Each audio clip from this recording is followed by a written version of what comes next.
Assalamualaikum warahmatullahi wabarakatuh. Alhamdulillah, salatu wassalamu ala Rasulillah wa ala alihi wa sahbihi wa man walah ma ba'du. Alhamdulillah, kita bisa bertemu kembali melanjutkan pembelajaran bahasa Indonesia di dalam modul yang terakhir, modul yang kelima. Yaitu kita sekiranya sudah sampai pertemuan yang ke-31 atau rekaman yang ke-31, yaitu pada kali ini kita akan membahas menyusun dan menyunting teks anekdot. Ya. Semoga di akhir dari pembahasan buku ini kita bisa betul-betul eh, menyalurkan ide kita untuk bisa menulis atau membuat teks anekdot yang kita mau.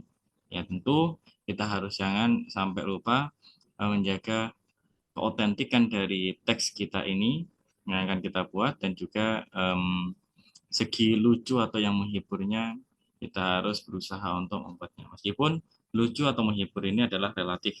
Kadang-kadang ada atau orang bisa memahaminya, kadang-kadang tidak memahaminya. Oke, langsung saja kita ke modul kita yang terakhir, yaitu ini, membuat kerangka teks anekdot. Ya, yang paling penting di dalam kita membuat teks apapun bentuknya, yaitu jangan lupakan untuk membuat kerangka, karena ini tentu yang sangat eh, dominan membantu kita di dalam menyusun teks. Nah, kadang-kadang kita kehabisan ide atau kehabisan langkah bagaimana kita memulai membuat atau menuliskan teks yang kita mau, terutama pada bagian ini adalah teks anekdot. Maka tidak perlu bersusah payah, kita harus tahu bagian-bagiannya. Adapun memang teks anekdot itu tidak selalu semuanya bagiannya ada. Lalu apa saja yang ada di dalam teks anekdot ini? Kerangkanya sudah pernah kita pelajari sebelumnya di pekan sebelumnya, yaitu ada 7 setidaknya abstraksi. Abstraksi ini adalah bagian pengantar cerita, ya biasanya nggak terlalu penting asalnya. Lalu selanjutnya ini hanya sebagai abstraksi itu sebagai mengantarkan ke dalam pembaca ke dalam ceritanya. Terus lalu orientasi ini adalah awal mulanya, baru ini permulaannya adalah pada orientasi. Selanjutnya event ini adalah kejadian runtut. Ini kadang ada, kadang tidak. Kalau sifatnya ringkas ya, teks anekdot ringkas, event tidak perlu. Langsung saja ke krisisnya. Jadi sudah dikenalkan, ini ceritanya nanti diarahkan mana, misalkan di bagian orientasi, terus di bagian krisis, ini nanti muncul masalah. Muncul masalahnya adalah pada bagian krisis hingga memuncak, kemudian yang reaksi, bagian selanjutnya ini adalah bagian penyelesaian dari masalah tersebut. Lalu koda di sini biasanya berada di bagian akhir, kadang diakhiri dengan koda ini saja. Ya, adapun di orientasi tidak mesti ada. Ya, di orientasi tidak mesti ada. Adapun koda ini, kalau orientasi itu adalah bagian penutupnya, ya, bagian penutup bagian akhir yang biasanya digunakan untuk menjadi penutupnya. Kalau koda ini berisi pesan moral, kadang-kadang berisi tentang perubahan sifat tokoh dari yang awal mungkin dia bla bla bla bla bagus gitu ya, merasa percaya diri atau merasa yang paling benar, di bagian koda bisa berbalik gitu. Ternyata dia mengakui kesalahannya kayak gitu. Nah, bagian koda seperti itu. Namun sebelum kita ke arah ini, kerangka, ya maka kita harus tentukan temanya dulu. Ya, nomor satu, menentukan topik atau temanya dulu.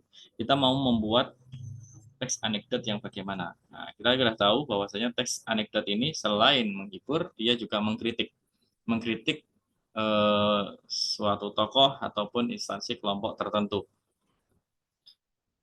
Ya, tentu sindiran-sindirannya bersifat halus, ya, halus. Topik teks anekdot berkaitan dengan sindiran apa yang akan kita berikan kepada siapa sindiran itu ditujukan. Kita harus menentukan apakah objek yang akan disindir, apakah objek yang akan disindir. Bisa perorangan, bisa instansi atau kelompok. Kemudian menentukan peristiwa-peristiwa unik atau penting apa yang bisa dipergunakan untuk menyampaikan sindiran tersebut. Kita mengumpulkan materi-materi yang tersedia. Ya. Hal yang tidak boleh dilupakan adalah menjaga agar tetap berhubungan dengan peristiwa yang sebenarnya, nyata, ya, bersifat lucu dan menghibur, namun tetap memiliki pesan moral yang berkualitas. Ya, teks ini tentu ini adalah teks bagi sastrawan tingkat menengah ke atas, ya, karena di dalamnya muncul ide-ide yang menarik, harus memunculkan ide-ide yang menarik dan menghibur. Bahkan di dalamnya juga ada kritikan maupun sindiran pada tokoh instansi tertentu. Tentu di bagian ini biasanya yang paling sering muncul adalah sindiran terhadap pemerintah. Ya, pemerintah itu sangat sering kita temukan kelucuannya, bisa dijadikan humor, nah gitu, semacamnya. Kemudian yang kedua, setelah kita menentukan temanya, kita akan mengumpulkan bahan-bahannya dulu.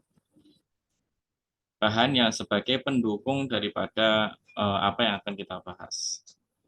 Bahan-bahan di dalamnya bisa kita munculkan yang pertama yaitu pesan moral apa yang akan kita sampaikan. Pesan moral apa yang akan kita sampaikan. Bobot dari cerita kita itu harapannya mengedukasi apa kepada pembaca. Memberikan manfaat apa kepada pembaca, berikan pesan atau nasihat apa kepada pembaca. Kemudian yang kedua, humor atau kelucuan apa yang akan kita pilih untuk menyampaikan pesan moral tersebut. Yang ketiga, kepada siapa pesan moral tersebut akan disampaikan. Ini juga dikembangkan juga, ya, mengumpulkan bahannya. Lalu yang keempat, jagalah agar peristiwa yang kita gunakan berhubungan dengan peristiwa nyata di sekitar kita. Yang kelima, buatlah agar cara menyampaikan tetap lucu tetapi bernilai pendidikan. Ya, harus ada sifat pendidikannya. Kemudian barulah menyusun kerangkanya. Menyusun kerangka yang tadi kita sebutkan ada 7, yang mulai dari abstrak, abstraksi, orientasi, kadang ada event, reaksi, krisis, apa lagi? Nah, krisis, reaksi, kebalik. Lalu ada koda dan reorientasi. Ada 7 ya, betul ya. Abstraksi, orientasi, event, krisis, reaksi, koda, dan reorientasi. Sudah kita sebutkan. Nah, di dalamnya tidak selalu semuanya muncul. Perhatikan di sini. Hal yang perlu diingat adalah tidak semua bagian struktur harus tersurat, harus tertulis. Ada kalanya digabung, ada kalanya bergabung. Biasanya koda sama reorientasi gabung. Atau koda sama reaksi biasanya bergabung. Jadi harus betul-betul diingat dan dipahami betul bagian struktur-struktur ini. Kemudian ada kalanya terdapat bagian struktur yang tersirat. Tersirat itu maksudnya tidak tertuliskan. Tidak tertuliskan tapi orang paham, oh arahnya nanti ke sini. Gitu. Reaksinya itu tidak dituliskan tapi kita sudah tahu, oh ini pasti ketangkap kayak gitu ya. Kalau melakukan kesalahan mesti ketangkap kayak gitu. Ya, kadang-kadang koda tidak disebutkan. Reaksinya tidak disebutkan kadang-kadang. Kemudian yang keempat, mengembangkan kerangka. Kembangkanlah kerangka teks yang telah berhasil Anda susun menjadi sebuah teks anekdot yang menarik, lucu, menyindir, dan mengandung pesan moral. Nah, kalau ini akan mengasah kemampuan menulis kita dan menyampaikan ide kita pakai bagian mengembangkan kerangka. Kalau sudah tersusun, kita mau menulis abstraksi. Atau abstraksinya nggak usah, langsung ke orientasi. Nanti krisisnya itu adalah kasih krisis. Terus reaksi. Eventnya nggak usah terlalu susah, karena kita harus menyusun rangkaian demi rangkaian cerita itu susahnya. Nah, jadi kita langsung ke krisis, ke memulai masalahnya, kemudian ke reaksi penjelasan masalahnya bagaimana, langsung nanti setelah itu ke koda gitu aja. Misalkan begitu tidak masalah, saya itu dikembangkan. Kemudian yang kelima, kalau sudah selesai sudah jadi sebenarnya, namun jangan lupa untuk menyunting, mengkoreksi kembali mana yang perlu dikurangi, mana yang perlu ditambah. Kadang-kadang ketika kita menuliskan karya kita itu asal nulis saja sementara. Kemudian ketika kita baca lagi, oh ternyata harusnya ditambahi ini bagus nih. Atau oh ini kata-katanya kurang sopan, dihapus saja. Oh ini berbahaya ini bagi saya sebagai penulis, ya hapus saja kayak gitu. Ya ini bagian menyunting. Pertama yang perlu disunting adalah penggunaan EYD, ejaan yang disempurnakan. Jangan sampai ada salah ejaan. Nah, itu. Terus kalau ada kalimat yang kurang efektif, kalimat yang tidak efektif, yang terlalu melebar atau terlalu pemborosan kata sehingga sulit malah dipahami, maka kita rubah menjadi kalimat yang efektif, yang sederhana, singkat, padat, dan jelas. Kemudian ini rangkaian rinciannya. Ini kan sudah cukup ya membuatnya, mulai dari topik, mencari masalah temanya, mencari temanya dulu, kemudian mengumpulkan bahan-bahan yang kita perlukan, sudah disebutkan tadi, kemudian menyusun kerangkanya dulu, bagian mana yang kita masukkan, bagian mana yang kita tidak perlu tulis. Kemudian setelah kerangka sudah jadi, kembangkan kerangka tersebut, dan kemudian jangan lupa kalau sudah selesai kita sunting kembali. Bahkan menyunting ini bisa menjadi berkali-kali juga. Menyunting sekali, terus kita tinggal, terus nanti kita lihat lagi. oh ternyata ada ide baru, tambahkan lagi gitu. Ya, sampai kita mantap dan akhirnya teksnya sudah jadi. Lalu ini di bagian pengembangan teksnya. Nah, tadi ada ya pengembangan teks setelah kerangkanya sudah jadi. Ini kalau di sini ada berapa ya? 1, 2, 3, 4, 5. Nah, baik, ada 5, berarti 2 hilang. Ini kalau saya lihat kayaknya bagian event tidak ada, bagian reorientasinya nggak ada ya, betul. Event sama reorientasinya tidak ada. Reorientasi itu cuma penutup saja, penutup. Oke, abstraksi. Abstraksi itu adalah pengantar ya, pengantar ceritanya. Jadi bisa kita katakan bagian pendukung saja, pendukung saja. Adapun tidak ada, tidak masalah. Langsung ke orientasi sebenarnya tidak masalah. Coba nanti kalian bisa paham sendiri. Di sebuah desa hiduplah seorang janda dengan anaknya. Hari ini tidak ada kepulan asap di dapur. Maknanya belum makan, belum membuat makanan. Jadi intinya pengarahan ceritanya adalah ke situ. Pengantarnya kita diantarkan ke dalam suatu kejadian di mana ada seorang janda dan anaknya di sana belum masak. Ya, keluarga ini belum masak sehingga tidak ada makanan, intinya begitu. Lalu awal mula ceritanya dimulai dari orientasi. Hasan sangat lapar, ia pun pergi dari rumah karena nggak ada masak kan ya, berarti nggak ada makanan. Siapa tahu ada orang berbelas kasihan terhadapnya dengan memberi makan kepadanya. Tapi ternyata tidak ada seorang pun yang belas kasih kepadanya. Nah, ini orientasinya belum merujuk kepada masalah. Ini masalahnya belum ada. Ini asal mula ceritanya. Kita dikenalkan dulu tokohnya. Lalu bagian krisisnya. Nah, masalahnya apa sih sebenarnya? Kita mau lihat. Akhirnya Hasan punya akal panjang, yaitu mencuri buah durian milik tetangga yang kikir itu, yang kikir, yang pelit. Jadi dia punya ide karena terjadi masalah, dia lapar, dia punya ide untuk mencuri durian. Ini awal mulanya. Belum ada penyelesaiannya ya, belum ada, ini hanya penyampaian masalahnya saja. Dia pulang ke rumah membawa sebuah durian. Ibunya pun senang melihat kedatangan Hasan yang membawa makanan karena lapar juga ibunya. Ibunya pun memuji tindakan Hasan tanpa berpikir panjang. Lain kali lebih banyak ya nak, tidak hanya satu, kata ibunya dengan polos. Jadi polos itu maksudnya tidak tahu apa-apa. Pikirnya ya ada orang yang memberi gitulah ya. Kemudian reaksi ini penjelasan masalah dari masalahnya si Hasan tadi mencuri durian ya, mencuri durian. Waktu terus berjalan, tapi tetap tak ada sesuatu yang dimasak oleh Ibu Hasan. Jadi masih tidak ada kepulan asap. Hasan teringat buah durian. Hasan teringat buah durian yang dia sudah curi kemarin. Hasan pun pergi ke kebun. Diambilnya 2 buah durian sekarang. Anak ibunya bilang kalau kapan-kapan itu yang banyak, tidak hanya satu. Diambilnya 2 durian. Tapi naas bagi Hasan. Warga sudah menghadangnya, berarti sudah tahu, sudah dicurigai atau diawasi gitu ya, diawasi sehingga ternyata Hasan masuk ke dalam perangkapnya, dihadang. Hasan dihakimi oleh massa. Lalu Hasan berkata, ini bukan keinginan saya, tapi keinginan ibuku. Ya, sebenarnya ya Hasan juga pengen, ya Hasan juga pengen, tapi melemparkan kepada si ibunya, karena ibunya sebenarnya tidak tahu, sebenarnya tidak tahu. Hasan menjerit kesakitan, ibunya hanya diam. Ibunya hanya diam. Nah, ini juga bentuk pembelajaran yang bagus juga sebenarnya, meskipun ibunya juga salah, nggak bertanya ya, dari mana dapat durian. Tapi di sini ibunya diam. Lalu Pak Kepala Kampung atau Kepala Desa lah ya, itu berkata, bagaimana warga, apakah kita lanjutkan hukuman ini?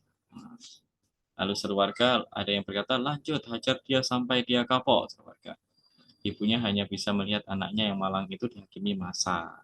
Ini reaksi-reaksinya berarti penjelasan dari masalahnya tadi Hasan mencuri durian. Kemudian di bagian koda, perubahan sikap dari ibunya tadi yang bahagia, ya, setelah warga selesai melampiaskan amarah dan meninggalkannya, ibunya datang memeluknya. Ya, sedih ibunya. Nah, ini adalah bagian koda. Adapun di orientasi silahkan dibuat, tambahkan sendiri juga di masalah. Ditutup, ditutup dengan penyelesaiannya. Mungkin di orientasinya seperti ini. Setibanya di kantor kepala desa, kita tambahkan sendiri, maka silakan munculkan ide terserah yang kita mau. Kalau kita membuatnya sendiri ya, teks anekdot sendiri, sampailah di kantor kepala desa. Di sana si Hasan diminta untuk memberikan keterangan. Ternyata dengan polosnya si Hasan juga menyampaikan bahwasannya sudah beberapa hari dia tidak makan dan tidak ada yang bisa dimintai makan, sehingga dia memunculkan ide yang seperti yang dilakukannya, yaitu mencuri durian. Lalu suasana tiba-tiba eh, meredup, orang-orang sudah tidak ada yang berteriak lagi, bahkan malah sebagian ada yang menangis sedih meratapi nasib yang dialami oleh Hasan dan keluarganya. Sehingga mereka tidak lagi melanjutkan masalah ini ke tahap selanjutnya atau ke kepolisian. Kemudian mereka saling berbondong-bondong menyumbang hartanya mereka kepada si Hasan. Nah, itu bisa menjadikan diorientasi. Maka silahkan buat semenarik mungkin. Gitu ya. Kalau minta untuk membuat seperti ini, silahkan buat semenarik mungkin. Nah, maka ada pesan yang bisa kita dapat ya dari ini. Ada tentu. Sebagai tetangga ada, sebagai Hasan ada, sebagai ibu juga ada pesan yang bisa kita dapatkan. Lalu di bagian menyunting teks anekdot, kalau sudah jadi seperti ini, disunting. Mengoreksi teks yang sudah dibuat, ya, teks dengan sesuai isi topik, kaidah dan bahasa, sesuai atau tidak. Ini terkaitannya adalah tentang mencuri, ya kan, mencuri. Sudah sesuai nggak sih? Lalu yang kedua, merevisi teks sesuai dengan hasil suntingan pada tahap ini. Menulis ulang teks yang sudah disunting atau dikoreksi. Ditulis ulang menjadi teks suatu runtutan yang utuh. Tapi tanpa ditulisi abstraksinya, tidak perlu ya, terus orientasinya tidak perlu. Langsung diruntutkan jadi teks. Jadi paragraf-paragraf sendiri-sendiri ya. Jadi pembaca tidak perlu memikirkan abstraksinya, reaksinya, tidak perlu. Langsung mereka perlu membaca langsung sekilas saja. Ya. Kemudian pengendapan ide. Teks yang sudah dibuat diendapkan dulu atau ditinggalkan dulu. Ya. Setelah beberapa jam, teks yang sudah ditulis bacalah kembali. Apakah masih ada yang salah atau ada yang kurang? Atau sudah sesuai dengan harapan. Kalau masih ada yang salah, perlu dibenahi lagi.